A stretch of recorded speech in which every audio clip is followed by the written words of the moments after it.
ស្វាគមន៍បងប្អូនទាំងអស់គ្នាមកកាន់វីដេអូនៃមេរៀនបន្តនៅក្នុងជំពូក3របស់យើងដែលសិក្សាអំពីព្យញ្ជនៈផ្សំសំឡេងតែមួយមុនពេលបន្តមេរៀនរបស់យើងរំលឹកនៅមេរៀនចាស់បន្តិចដែលយើងបានសិក្សានៅក្នុងវីដេអូមុនគឺ ph f or f r ទី2គឺ qu សំឡេងខ្វៈនិងទី3គឺ sch សំឡេងស្កៈ alright ចឹងយើងបន្តនៅក្នុងមេរៀនរបស់យើងទៀតដែលយើងចាប់ផ្ដើមនៅ unit 13 មេរៀនទី13ព្យញ្ជនៈផ្សំ sh ចឹង sh មានសំឡេង sh រៀងពិបាកតិចណាបងប្អូនអត់មានខ្មែរទេនេះចឹងយើងត្រូវការព្យាយាមតោះអនុវត្តបងប្អូនគ្នា sh សំឡេង sh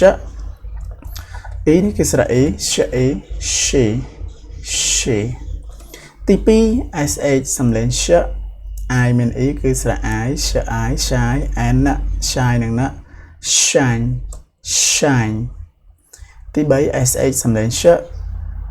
y នេះគឺស្រៈ I ដែរ shy shine she អូខេតោះ sh សំឡេង sh មានប៉ុណ្ណឹង we continue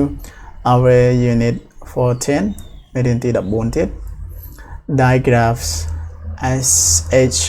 or ថែម or មួយទៀតណា or ស្រៈតោះ sh សំឡេង sh or សំឡេង r ស្រៈ I អត់មាន e គឺស្រៈ e ស្រៈ e ស្រេ m ស្រេនឹង shrimp អូខេអក្សរ p ចុងក្រោយយើងអត់មានបញ្ចេញសំឡេងទៅ shrimp អីទេ shrimp អូខេពាក្យទី2 sh សំឡេង sh or ស្រៈ I នេះគឺស្រៈ I ស្រៈ I ស្រ័យ and ស្រ័យនឹង shrine ពាក្យទី3 sh សំឡេង sh or ស្រៈ U នេះគឺស្រៈស្រៈនឹង shrub shrine shrimp alright តោះយើងបន្តនៅមេរៀនទី15ដែលជាមេរៀនចុងក្រោយនៃវីដេអូនេះគឺព្យញ្ជនៈផ្សំសលេងតែមួយ s q u ចឹង s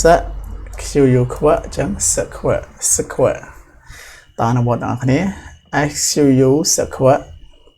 double e ស្រៈ e សខ្វៈ e squeeze